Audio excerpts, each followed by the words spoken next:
A wedge is moving rightwards on which a block of mass 10 kg is placed on it. Friction coefficient between the wedge and the block is 0.8. तो हमें correct option देखना है. तो यहाँ पे cos 37 degree is equal to 4/5. ठीक है, तो sin 37 इज इक्वल टू 3/5. ये तुम्हारा बार बार रिपीट होगा इसलिए इसके वैल्यू लिख ले रहे हैं. ठीक है, तो अब देखते हैं कि तुम्हारा इन दोनों के बीच में कोफिशिएंट ऑफ फ्रिक्शन जो है वो तुम्हारा 0.8 है. तो पहला ऑप्शन देखते हैं. If wedge is moving with constant velocity then friction force acting on block is 64 newton. तो जब तुम्हारा कांस्टेंट वेलोसिटी के साथ मूव कर रहा है, ठीक है, कांस्टेंट वेलोसिटी के साथ मूव कर रहा है, तो तुम्हारा 10 kg ब्लॉक पे, ठीक है, जो 10 kg ब्लॉक है इस पर तुम्हारा क्या क्या फोर्स लगेगा. इस पर तुम्हारा नीचे की तरफ तुम्हारा 10g sin 37 लगेगा और इस पे ऊपर की तरफ फ्रिक्शन फोर्स क्या लगेगा, म्यू 10g cos 37 डिग्री. ठीक है, तो ऐसे में अगर तुम्हारा फोर्सेस का वैल्यू अगर निकाल लें तो 10g sin 37 नीचे की तरफ तुम्हारा कितना लग रहा है, 10g sin 37 degree is equal to क्या हो जाएगा 100 इंटू साइन 37 कितना है 3/5. तो तुम्हारा हो गया 60 न्यूटन नीचे की तरफ. ठीक है, और ऊपर की तरफ कितना लग जाएगा, mu 10 into g cos 37 degree. तो that is equal to mu का वैल्यू कितना है 0.8. तो 0.8 इंटू 10g तुम्हारा हो गया 100. Cos 37 is equal to 4/5. ठीक है, तो ये तुम्हारा हो गया कितना 520 80. ठीक है, तो ये तुम्हारा आ गया 64 न्यूटन. तो हम देख सकते हैं ऊपर की तरफ फ्रिक्शन फोर्स ज़्यादा है, नीचे की तरफ तुम्हारा फोर्स जो है वो तुम्हारा कम लग रहा है. ठीक है, तो बेसिकली तुम्हारा ये velocity then friction acting on the block is 64 newton. ये तुम्हारा गलत है क्योंकि देखो नीचे की तरफ तुम्हारा कितना फोर्स लग रहा है, मतलब ये बेसिकली लिमिटिंग फ्रिक्शन फोर्स का वैल्यू आ गया 64 न्यूटन. इतना मैक्सिमम फोर्स लग सकता है और नीचे की तरफ तुम्हारा कितना लग रहा है 60 न्यूटन लग रहा है. तो ऊपर की तरफ फ्रिक्शन फोर्स भी तुम्हारा 60 न्यूटन लग रहा होगा, इसको इस पोजीशन में होल्ड करके रखेगा. तो ऑप्शन ए तुम्हारा गलत है. ठीक है, तो if wedge is moving with constant velocity then acceleration on the block is 0. तो हम देख सकते हैं कि जब ये कांस्टेंट वेलोसिटी के साथ मूव कर रहा है तो ऊपर की तरफ फ्रिक्शन फोर्स कितना लग रहा था 64 न्यूटन, वो तुम्हारा लिमिटिंग वैल्यू था.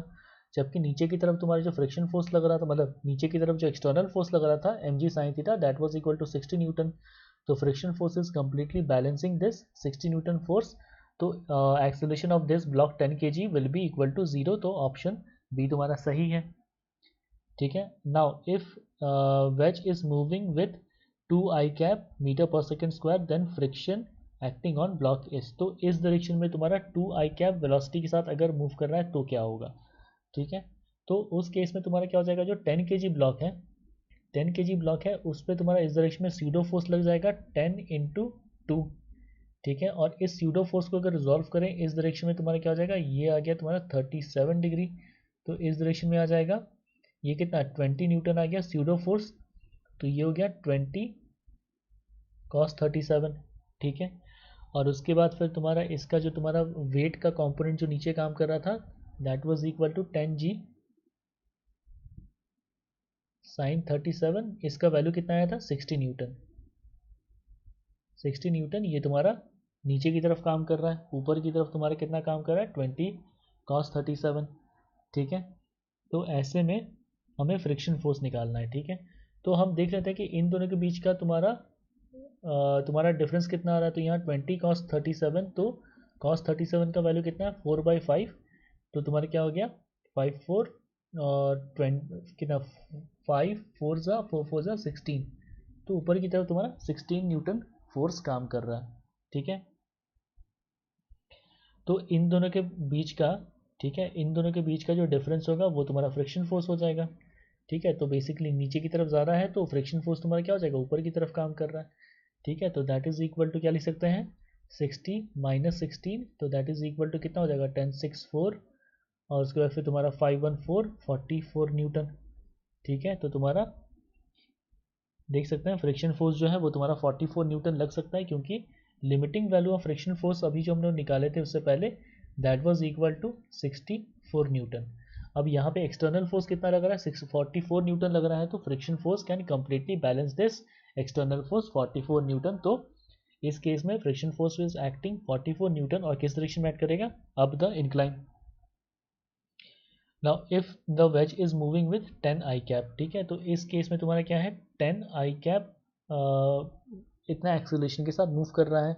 तो इस केस में तुम्हारा क्या हो जाएगा, जो स्यूडो फोर्स एक्ट कर रहा है,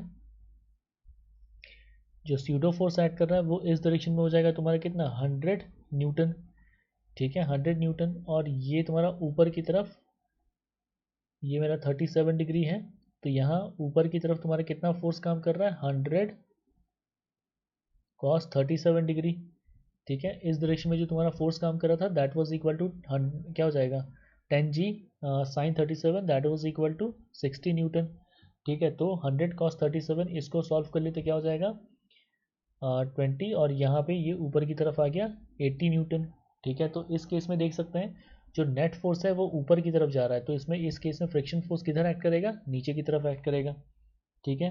तो 80 newton minus 60 newton is equal to friction force, क्या हो जाएगा 80 minus 60 that is equal to 20 newton. और जो फ्रिक्शन फोर्स का डायरेक्शन है वो हम देख सकते हैं डाउन द इंक्लाइन प्लेन है। तो option D is also the correct option for this problem. तो इस क्वेश्चन के जो करेक्ट ऑप्शन हैं वो तुम्हारा है V, B, C and D. These are the correct options for this problem.